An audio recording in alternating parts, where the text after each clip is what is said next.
धनु राशि के सेकंड भाव में, धन भाव में 4 ग्रह एक साथ बैठे हुए हैं और ये आपके लिए निर्माण कर रहा है महाधनी योग का। धनु राशि वालों, जो सेकंड भाव है ये सिर्फ धन का भाव नहीं है, यह भाव परिवार का है, वाणी का है, संस्कार का है और आत्ममूल्य का भाव है।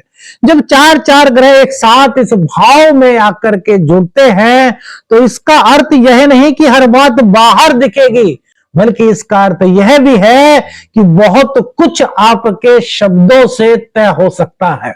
यानी कि आपके शब्द सबसे ज्यादा महत्वपूर्ण इस गोचर काल के दौरान रहेंगे।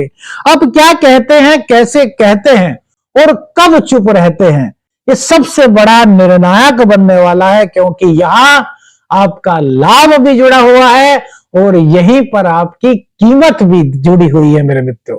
देखिए, बात होती है वाणी की, परिवार की और उस कीमत की जो सम्मान के साथ होती है। एक और भाग्य का सहारा, दूसरी ओर बोलचाल की परीक्षा। कहीं यह समय राहत देने आया है या फिर भीतर ही भीतर कुछ बदल सकता है।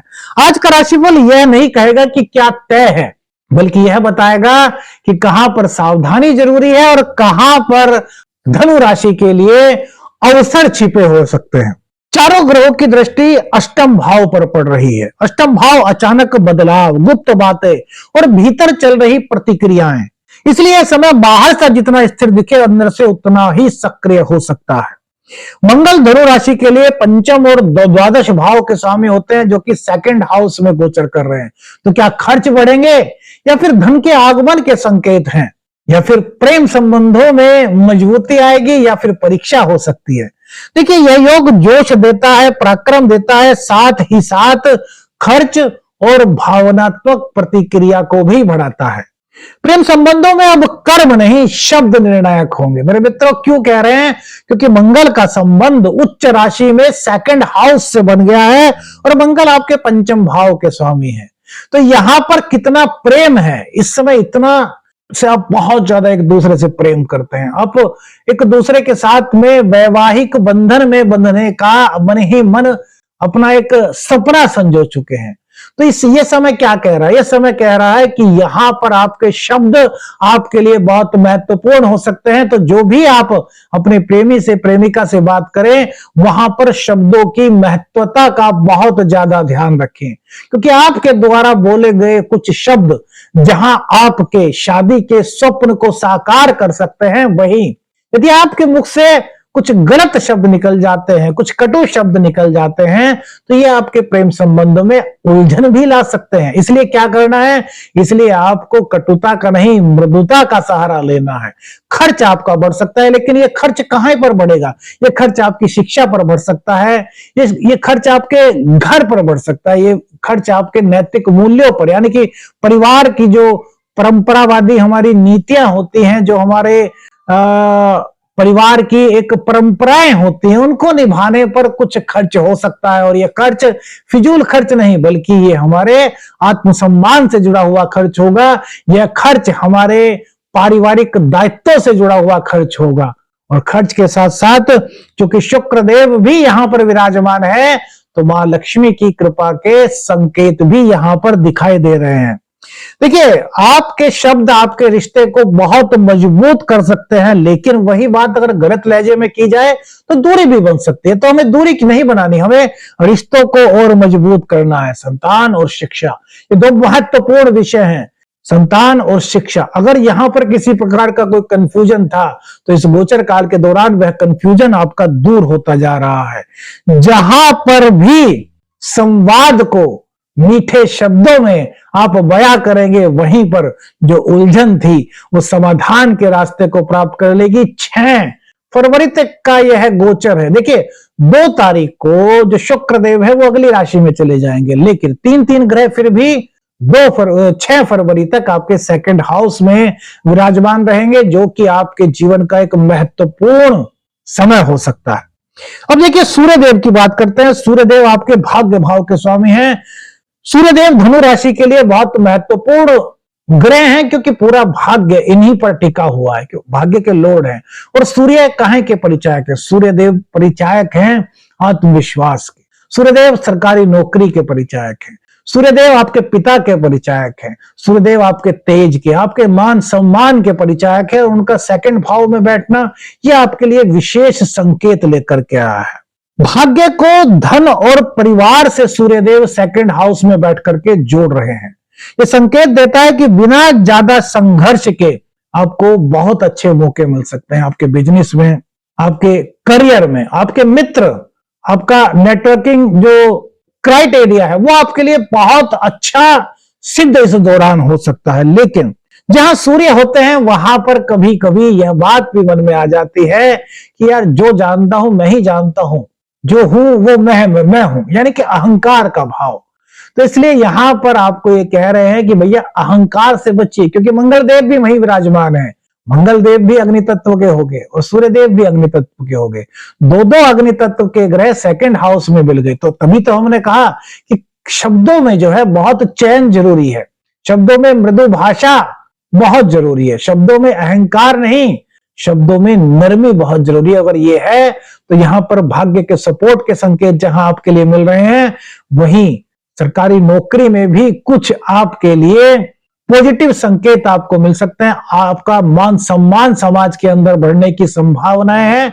आपकी वाणी, आपके शब्द, आपके बोल समाज में आपकी एक अलग दिशा निर्धारित कर सकते हैं। वो दिशा कैसे होगी ये हमने बता दिया, वो डिपेंड होगा आपके शब्दों पर कि आप किस प्रकार के शब्दों का चयन इस गोचर काल के दौरान कर रहे हैं। सम्मान मिलेगा पर यह देखा जाएगा आप उसे संभाल पाते हैं या नहीं, ये शब्दों से तय होगा मेरे मित्रों। ज्योतिष शास्त्र में शब्दों को बहुत ज्यादा महत्वपूर्ण स्थान दिया गया, क्योंकि सेकंड स्थान एक विशेष स्थान बनाया गया है वाणी का। अब वाणी का एक स्थान अलग से बनाने की क्या आवश्यकता थी, क्योंकि हमारे जीवन में वाणी का बहुत ज्यादा महत्व है। कबीरदास जी ने भी कहा है शब्दों में बहुत ताकत होती है। जहां पर बड़े बड़ी चीजें काम नहीं करती वहां पर शब्द अपना कार्य कर देते हैं। कवि को देखिए, राइटर्स को देखिए, ये अपने शब्दों के द्वारा पूरी की पूरी वस्तु स्थिति को समझा देते हैं और बहुत समर्थन भी पाते हैं। तो शब्दों में बहुत जान होती है, तो शब्दों का चयन करना बहुत जरूरी है। देखिए, बुध और सप्तम के और दशम के भाव में है। सप्तम हमारा दाम्पत्य जीवन है, सप्तम हमारा बिजनेस पार्टनरशिप है, दशम भाव हमारा करियर का भाव है। यहाँ बुध करियर में प्रमोशन, मान सम्मान या नई जिम्मेदारी के संकेत देते हैं, क्योंकि ये वाणी भाव से जुड़े हुए हैं और वाणी भाव के जो मुख्य कारक कहे गए हैं वो बुध ही कहे गए हैं। ज्योतिष शास्त्र के अंदर वाणिज्य, वाणी, इन सब के कारक कौन है? बुद्धि के, रचनात्मकता के कारक कौन है? बुधदेव। और बुधदेव का सेकंड हाउस में आना यह आपके लिए महाराज योग का निर्माण कर रहा है। लेकिन साथ ही दाम्पत्य जीवन में वाणी के माध्यम से यदि कोई दिक्कत चल रही थी तो वहां पर सुधार की संभावनाएं इस वक्त बलवती हो रही है। तो दाम्पत्य जीवन में अगर किसी तरह का कोई उलझन थी, किसी तरह का कोई विवाद था, तो उसको आप अपनी वाणी के द्वारा सुलझा सकते हैं, दाम्पत्य जीवन को मजबूत कर सकते हैं। जो बात अब तक टल रही थी वो अब आपको कहनी पड़ सकते हैं और आपके रिश्ते मजबूत हो सकते हैं। बिजनेस पार्टनरशिप में भी आपके लिए शुभ संकेत का निर्माण बुधदेव की कृपा से हो रहा है। बस फिर वही कहेंगे, यस, ये समय है, इस सही शब्दों को चुनने का समय है, बहुत पॉजिटिव समय है, बहुत सकारात्मक समय है। अब शुक्र की बात करते हैं, आपके 6th हाउस के और आपके 11th हाउस के स्वामी हैं, जो कि सेकंड भाव में चले गए। 11th हाउस के स्वामी सेकंड हाउस में जाते हैं तो ज्योतिष शास्त्र के अनुसार लक्ष्मी योग का निर्माण होता है। आय बढ़ने के संकेत बन रहे हैं, लक्ष्मी योग का निर्माण हो रहा है। लेकिन यह लाभ आराम से नहीं आएगा, संतुलन से आएगा। संतुलन, खर्च भी होंगे लेकिन वाणी आपकी अच्छी रहे, निर्णय आपके संतुलित रहे। धन आगमन के जहां संकेत मिल रहे हैं वहीं बचत के भी रास्ते धनु राशि के जातकों के लिए इस वक्त खुल सकते हैं। धनु राशि पर इस वक्त शनिदेव की ढैया चल रही है और ढैया के बीच में जो छोटा सा समय है यह आपके लिए शुभ परिवर्तनकाली संकेत लेकर के आ रहा है। इसलिए गोचर भारी दबाव का नहीं बल्कि धीरे धीरे राहत देने वाला है। लेकिन राहत का अर्थ धनु राशि के जातकों लापरवाही नहीं होता। जो मिलेगा उसे संभालना भी हमारी जिम्मेदारी होती है, तो लापरवाही बिल्कुल भी नहीं करनी। धनु राशि वालों, यह समय कहता है कि धन के अवसर यहां पर आपको आ सकते हैं, आपको मिल सकते हैं। आय और बचत के संकेत भी हैं, लेकिन सब कुछ एक धागे से बंधा हुआ है। करियर में मान सम्मान भी संभव है, लेकिन एक धागे से बंधा हुआ है। आपके शब्द आपके सम्मान को बढ़ा भी सकते हैं और वही शब्द उसकी कीमत भी तय कर सकते हैं। यही कारण है कि आज का राशिफल निश्चित परिणाम नहीं, बल्कि क्या अवसर छुपे हैं, ग्रह गोचर क्या संकेत दे रहा है, उसकी एक छोटी सी संभावनाओं की झलक है। यह समय है जब भाग्य दरवाजा खटखटा सकता है, लेकिन अंदर जाना है या नहीं, यह आपकी वाणी पर डिपेंड हो। कौन सी चीज आपको सबसे ज्यादा अच्छी लगी, क्या चीज आपके मन को बहुत भाई? अपनी राय हमें दीजिएगा। आदेश रखने अंजन। हर हर महादेव।